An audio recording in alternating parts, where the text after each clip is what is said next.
Assalamualaikum warahmatullahi wabarakatuh. Perkenalkan, nama saya Yusrijal Abdar, SPD MH. Saya merupakan salah satu dosen tetap pada Departemen Pendidikan Pancasila dan Kewarganegaraan PPKN FKIP Universitas Syah Kuala. Pada kesempatan ini, saya akan menjelaskan mata kuliah yang saya ampu, yaitu Hukum Administrasi Negara, di mana mata kuliah ini merupakan mata kuliah wajib pada Departemen PPKN FKIP USK yang memiliki bobot 2 SKS. Mata kuliah ini membahas prinsip, konsep, dan perkembangan hukum administrasi negara, mengatur hubungan antara pemerintah dengan warga negara, serta instrumen penyelenggaraan pemerintahan, meliputi kewenangan dan diskresi, azas-azas umum pemerintahan yang baik, sarana pemerintahan, kepegawaian, organisasi pemerintahan, keuangan publik, serta mekanisme penegakan hukum administrasi termasuk sanksi administratif dan peradilan tata usaha negara. Melalui perkuliahan ini, mahasiswa diharapkan mampu memahami, menganalisis, dan mengevaluasi berbagai aspek hukum administrasi negara dalam rangka mewujudkan pemerintahan yang efektif, akuntabel, dan sesuai prinsip welfare state. Adapun capaian pembelajaran lulusan CPL pada mata kuliah ini mampu membuktikan sikap mandiri yang adaptif dan membangun wirausaha muda, maju, dan moderat yang berbasis pada edupreneur serta responsif terhadap isu-isu aktual yang terjadi di lingkungan sekitar. Adapun capaian pembelajaran mata kuliah CPMK pada mata kuliah ini, CPMK pertama, mahasiswa mampu menganalisis kedudukan hukum administrasi negara dan keterkaitannya dengan konsep negara hukum, negara kesejahteraan, serta hubungan interdisipliner dengan cabang ilmu lain. CPMK kedua, mahasiswa mampu menerapkan prinsip-prinsip sahnya keputusan administrasi, perizinan, diskresi, serta azas-azas umum pemerintahan yang baik dalam menyusun opini hukum berbasis kasus. CPMK 3, mahasiswa mampu mengidentifikasi dan mengklasifikasikan sumber hukum, bentuk kewenangan pemerintahan, dan jenis-jenis perbuatan serta instrumen tindakan pemerintahan berdasarkan prinsip legalitas. CPMK 4, mahasiswa mampu menganalisis penyalahgunaan wewenang, sistem pengawasan, administrasi, serta jenis sanksi administratif yang relevan dalam sistem pemerintahan berdasarkan norma hukum positif. Adapun metode pembelajaran pada mata kuliah ini menggunakan metode ceramah, tanya jawab, diskusi, dan evaluasi. Sedangkan untuk sistem penilaian pada mata kuliah ini antara lain yaitu aktivitas partisipatif atau case method 25%, tugas 20%, ujian tengah semester 25%, dan ujian akhir semester 30%. Total 100%. Berikut adalah video yang saya lakukan secara sinkronis tatap muka di dalam kelas. Bismillahirrahmanirrahim. Assalamualaikum warahmatullahi wabarakatuh. Waalaikumsalam warahmatullahi wabarakatuh. Selamat pagi, apa kabar semuanya? Baik Pak. Alhamdulillah, baik sehat semuanya? Sehat Pak. Alhamdulillah. Baik, untuk hari ini kita akan melanjutkan pertemuan, di mana pertemuan ketiga. Sebelum kita melanjutkan materi kita hari ini, kita cek dulu kelengkapan kita, ya. Coba dicek semuanya sudah rapi, ya. Apakah ada sampah ataupun yang belum rapi, ya, seperti tas. Coba dirapikan dulu, dimasukkan ke dalam lacinya supaya fokus kita pada pertemuan kali ini lebih adil, nyaman, dan indah saat kita melaksanakan. Baik, untuk selanjutnya kita akan memasuki kepada tahapan berdoa dulu sebelum belajar. Oke, berdoa sesuai dengan keyakinan dan agama masing-masing, doa dimulai.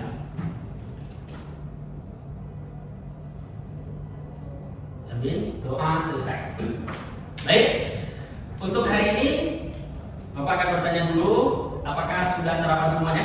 Sudah. Sudah semangat semuanya ya untuk melaksanakan pembelajaran hari ini? Semuanya ada yang tidak hadir hari ini?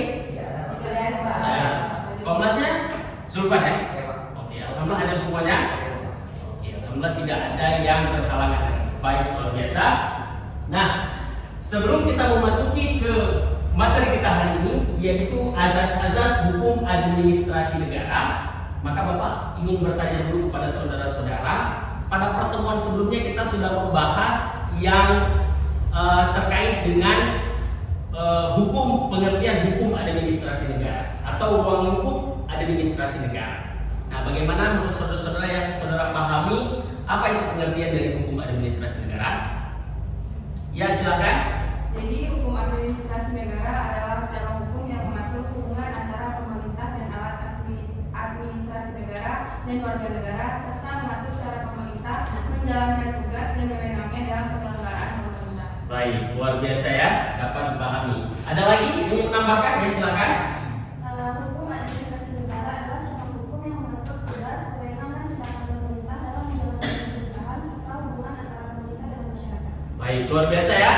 Ini sudah dapat dipahami apa itu pengertian dari hukum administrasi negara, yang mana tata kelola pemerintahan yang baik, memberikan pelayanan kepada masyarakat dengan apa saja aturan yang sudah dibuatkan oleh pemerintah itu sendiri. Itulah makna dari pengertian hukum administrasi negara. Jadi nanti di sini akan membedakan apa itu hukum administrasi negara dan apa itu hukum tata negara. Ya, kita sudah pernah belajar ya terkait dengan hukum tata negara di semester berapa?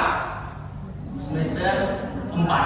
Ya, semester 4. Dan hari ini saudara-saudara di semester 6. Jadi 2 semester yang lalu ya. Baik. Hari ini kita akan melihat apa saja capaian yang akan kita dapatkan pada materi pembelajaran di azas-azas hukum administrasi negara. Yang pertama adalah menjelaskan konsep. Jadi yang pertama saudara-saudara harus memahami apa itu konsep dasarnya, konsep dasar dari azas administrasi negara. Ya. Jadi berbeda. Apa saja konsep dasar dari hukum administrasi negara? Azasnya, konsep dasarnya apa? Yang pertama. Yang kedua adalah mengidentifikasi azas umum yang pembentukan peraturan perundang-undangan.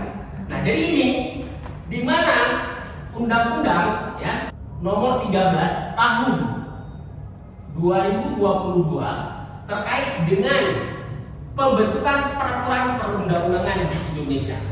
Ya, jadi diatur pada Undang-Undang nomor 13 tahun 2022. Nah, itu yang kedua.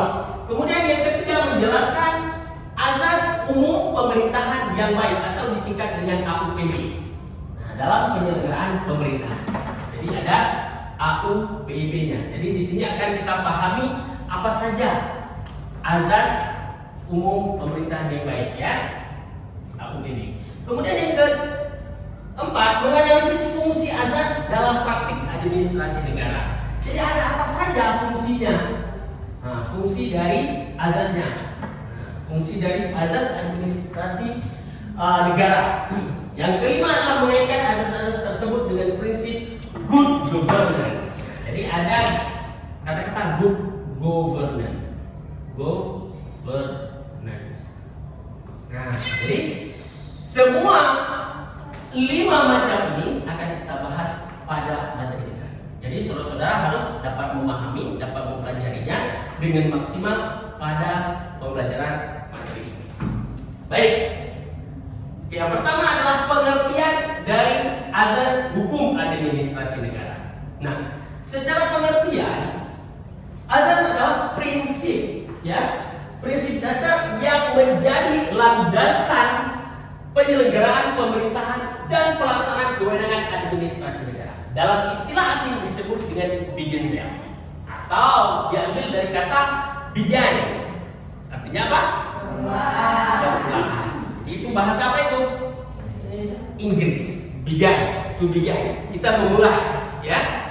Jadi inilah yang dinamakan dengan azas. Jadi azas itu adalah dasar awal permulaan dalam suatu peraturan.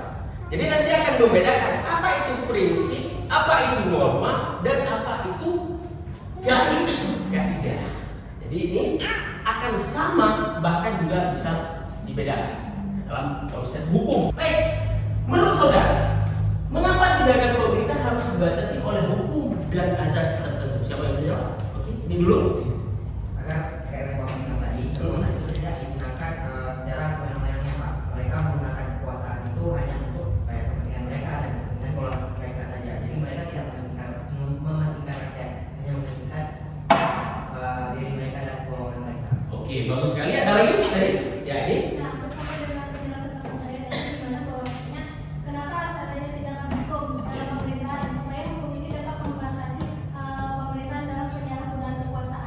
Iya. supaya masyarakat tetap diberi hak yang adil.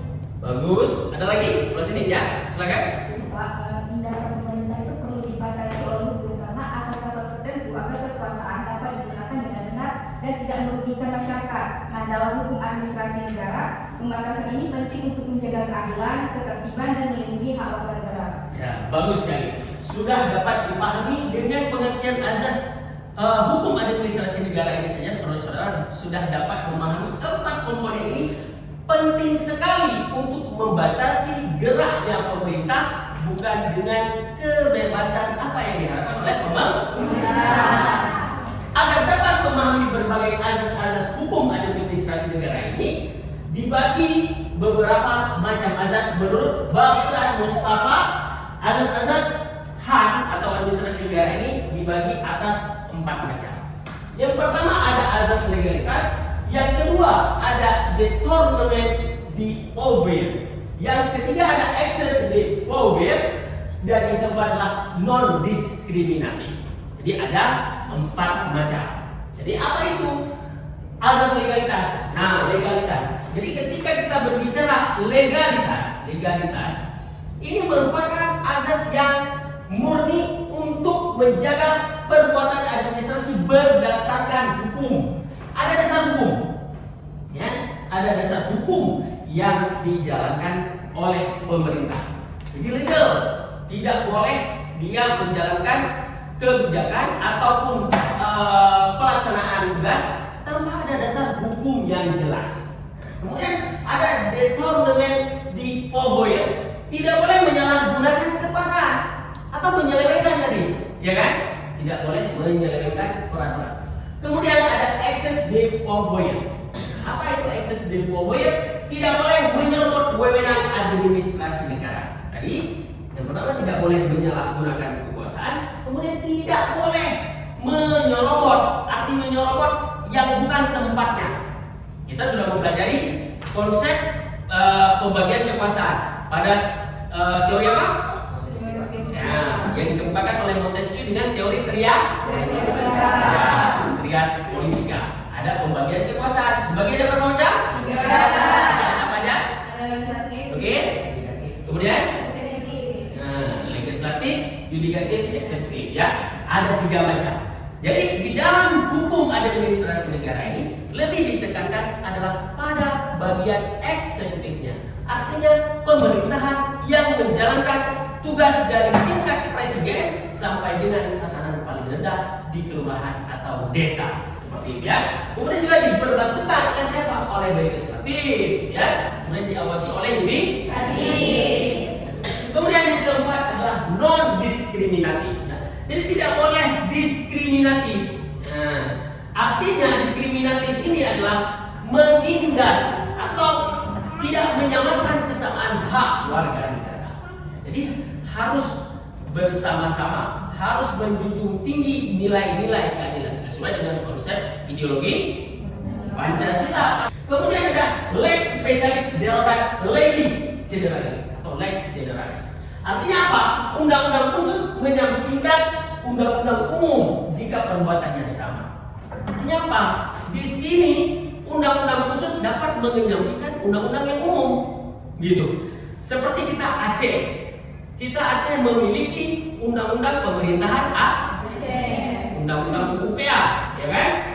Kemudian ada undang-undang yang memang ataupun aturan yang umum dikeluarkan oleh siapa? Misalkan oleh presiden, peraturan pemerintah ataupun peraturan menteri.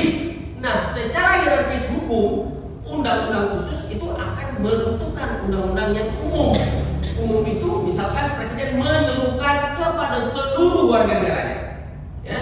Tetapi ada undang-undang khusus yang memang mengatur kekhususan Aceh itu, maka akan melunturkan aturan yang secara umum. Nah, ini dengan dinamakan dengan lex specialis derogat legi generalis atau lex generalis. Kemudian ketiga adalah lex posteriori derogat priori. Undang-undang yang berlaku belakangan membatalkan undang-undang yang terdahulu. Artinya apa? Ketika ada aturan yang baru, ya kan, akan menguntungkan aturan yang lama. seperti Undang-Undang KUHP ya nomor 1 tahun 2023. Nah, sebelumnya ada KUHP tahun sebelumnya. Ketika diberlakukan, kapan berlakunya Undang-Undang nomor 1 tahun 2023? Itu pada tahun 2026. Di awal 2026. Ketika sudah adanya aturan itu, maka hukum KUHP yang lama dihapuskan, tidak ada lagi. Jadi yang ada adalah undang-undang yang KUHP terbaru untuk menjalankan, misalkan terkait poin apa? Misalkan pasal nomor 10 menyangkut dengan hukuman mati. Ya, hukuman mati itu kalau KUHP lama apabila dia membunuh dengan percobaannya maka dapat dipidanakan ataupun dapat dipidana mati. Tetapi pada undang-undang yang terbaru dia tidak lagi diberikan kesempatan 10 tahun untuk merubah nasibnya, memperbaiki nasibnya. Baik atau tidak? Kalau baik berarti tidak dapat dijatuhkan hukuman mati. Tapi kalau tidak maka hukuman mati itu akan berlaku. Nah, ini dimaksud dengan lex post periode derogat periode. Nah, gitu ya. Baik. Kemudian yang selanjutnya adalah azas umum pemerintahan yang baik, yaitu AUPD. Prinsip yang harus dipatuhi badan dan pejabat pemerintahan dalam menjalankan kewenangannya. Pasal 10 ayat 1 Undang-Undang nomor 30 tahun 2014 tentang administrasi pemerintahan. Ya. AUPD menjadi instrumen penting dalam mewujudkan tata kelola pemerintahan yang baik atau good governance. Yang pertama adalah azas kepastian hukum, yang kedua ada kecermatan, yang ketiga adalah azas kepentingan umum, yang keempat azas kemanfaatan, yang kelima azas tidak menyalahgunakan kewenangan, yang kelima azas penyalahgunaan azas pelayanan yang baik, yang keenam azas keperpihakan, ya, tidak berpihak. Kemudian yang ke-8 ada azas keterbukaan. Nah, jadi ada 8 azas yang diatur dalam pasal 10 ayat 1 Undang-Undang nomor 30 tahun 2014. Nah, ini semuanya dinamakan dengan azas umum pemerintahan yang baik. Oke. Kemudian satu lagi, fungsi azas hukum administrasi negara ada 4 macam. Yang pertama, dasar pembentukan hak. Ya. Jadi kita hapus dulu. Yang pertama adalah dasar, ya, fungsinya, fungsi dari HAN. Itu yang pertama adalah dasar pembentukan. Nah, ada dasar pembentukan.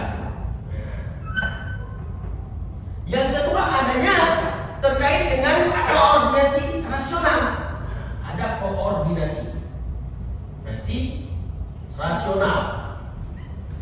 Yang ketiga itu adanya pedoman pejabat, ya, pedoman pejabat.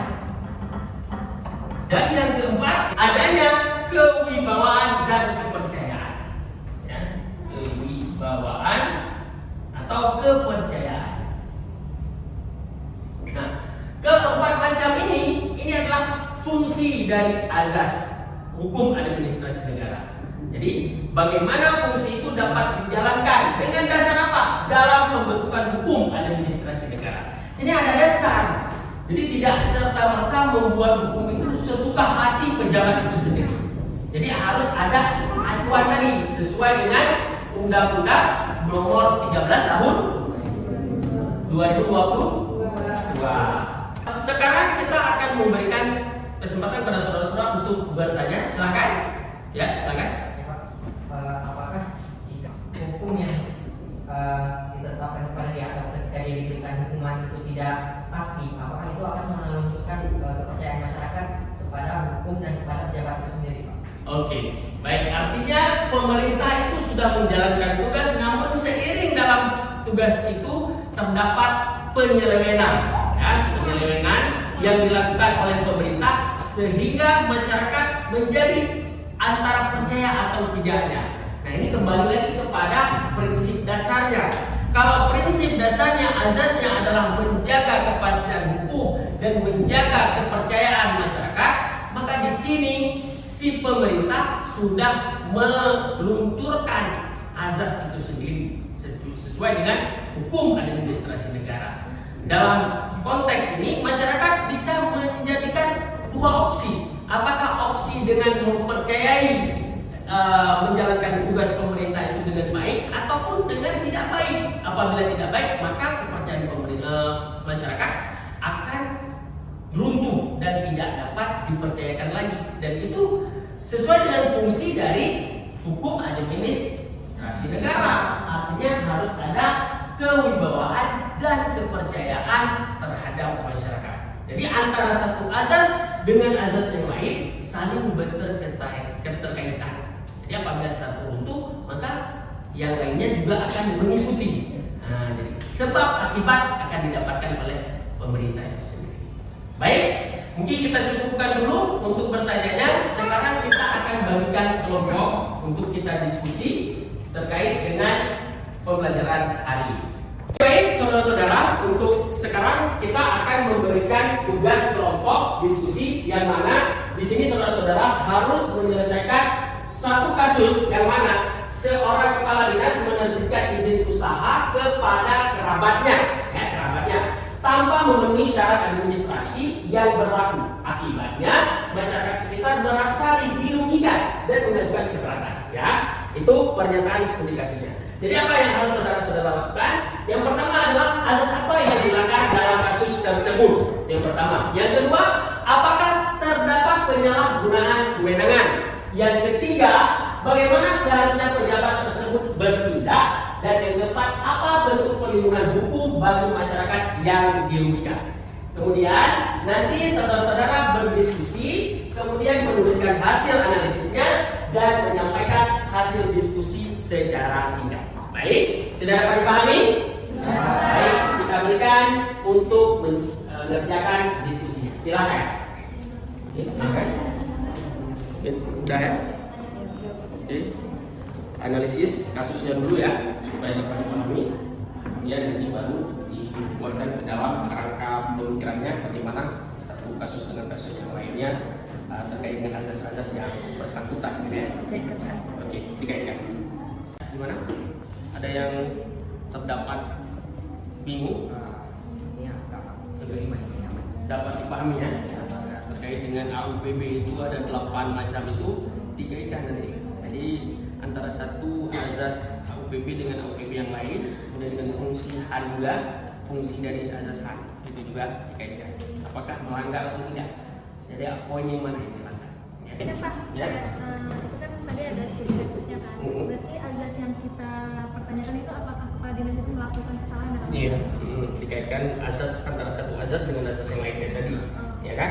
Kemudian apa dari fungsi azas administrasi negara itu yang dilanggarnya? Lagi?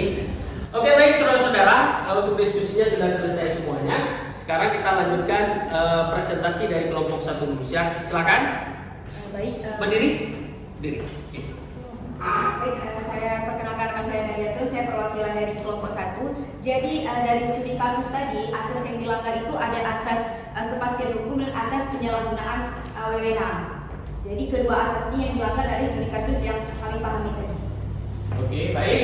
Berarti ada azas penyalahgunaan wewenang dan oke, baik, ada 2. Oke, yang mau disanggah? Ya, silakan. Izin saya kemudian dari perwakilan dari kelompok 2 mungkin sedikit menambahkan bahwa ada azas satu lagi yaitu asas ketidakberpihakan, di mana dari seluruh kasus yang kami lihat tadi dan hasil diskusi bahwa juga ada asas ketidakberpihakan yang seharusnya itu juga tidak dilanggar oleh seorang kepala dinas tersebut. Berarti ada azas keterpihakan gitu. Yang kelompok 3 ada yang ingin menambahkan? Ya, silakan. Saya akan menambahkan asas apa yang dilanggar oleh kepala dinas tersebut. Jadi menurut saya ada azas kepentingan umum yang dilanggar karena kepentingan masyarakat harus didahulukan daripada kepentingan pribadi atau keluarga. Kemudian keputusan tersebut justru menunjukkan kerabat dan merugikan masyarakat sekitar. Oke, baik, luar biasa, berikan aplaus untuk kita semuanya. Semuanya sudah dapat memahami apa saja dalam studi kasus yang dilakukan oleh kepala dinas tadi terkait dengan melanggar azas-azas yang ada di dalam azas hukum administrasi. Oke, cukup. Baik saudara-saudara, tadi sudah kita melaksanakan diskusi secara maksimal apa saja dari studi kasus yang dilanggar oleh kepala dinas tadi ya. Nah, sekarang kita akan memasuki apa saja kesimpulan dari materi yang kita dapatkan pada pembelajaran hari ini. Yang pertama adalah azas HAM merupakan fondasi penyelenggaraan pemerintahan yang berdasarkan hukum. Yang pertama. Kemudian yang kedua adalah azas umum peraturan perundang-undang menjamin terbentuknya regulasi yang baik dan berkualitas. Itu yang kedua. Dan yang ketiga adalah azas umum pemerintahan yang baik menjadi pedoman utama bagi pejabat pemerintahan dalam menjalankan kewenangannya. Kemudian yang keempat adalah azas HAM ataupun administrasi negara berfungsi sebagai pedoman pembatas kekuasaan perlindungan hukum dan sarana mewujudkan good governance, artinya pemerintahan yang baik. Kemudian yang selanjutnya pelanggaran terhadap azas-azas tersebut dapat mengakibatkan keputusan administrasi dibatalkan dan menimbulkan tanggung jawab hukum bagi pejabat bersangkutan. Jadi di sini adanya fondasi dasar ya untuk menjalankan azas ya. Kemudian adanya peraturan perundang-undangan yang mengatur ya peraturan perundangan sesuai dengan Undang-Undang Nomor 13 Tahun 2022. Kemudian adanya AUPD. Nah, AUPD itu Undang-Undang Nomor 30 Tahun 2014 ya, tadi kan? Nah, jadi itu yang harus dipahami di dalam pembelajaran hari ini. Baik, selanjutnya refleksi penutup. Yang mana setelah mempelajari materi ini, menurut saudara azas manakah yang paling penting untuk mewujudkan pemerintahan yang baik dan mengapa? Siapa? Silakan. Menurut saya itu adanya azas kepastian hukum, di mana azas kepastian hukum ini paling penting untuk mewujudkan di mana tindakan pemerintahan ini harus dilakukan sesuai dengan peraturan sehingga dapat mencegah penyalahgunaan dalam kekuasaan dan wewenang, dan juga pemerintah ini dapat memberikan keadilan masyarakat kepada masyarakat supaya meningkatkan kepercayaan masyarakat kepada pemerintahan. Oke, baik, bagus. Ada lagi yang ingin menambahkan? Silakan. Menurut saya asas yang cocok untuk pemerintahan yang baik itu adalah asas tidak berpihak. Di mana? Karena jika pemerintah ini hanya memikirkan pribadi ataupun golongan-golongan tertentu, maka masyarakat secara umum ini tidak mendapatkan keadilan yang baik, sehingga tidak terwujud pemerintahan maupun negara yang maju. Baik, apabila sudah dapat dipahami terkait dengan pembelajaran hari ini, maka dapat diterapkan nantinya setelah pembelajaran ini dan dapat dimaksimalkan sebagai warga negara yang baik, memahami apa saja azas-azas dalam hukum administrasi negara, dan juga saudara-saudara dapat menjawab nantinya pada saat ujian dilaksanakan, baik dari midterm maupun di final nantinya. Baik, terima kasih. Pada kesempatan kali ini, saya sebagai dosen hari ini yang mengambil mata kuliah Hukum Administrasi Negara, saya ucapkan terima kasih. Billahi taufiq wal hidayah. Wassalamualaikum warahmatullahi wabarakatuh. Waalaikumsalam warahmatullahi wabarakatuh.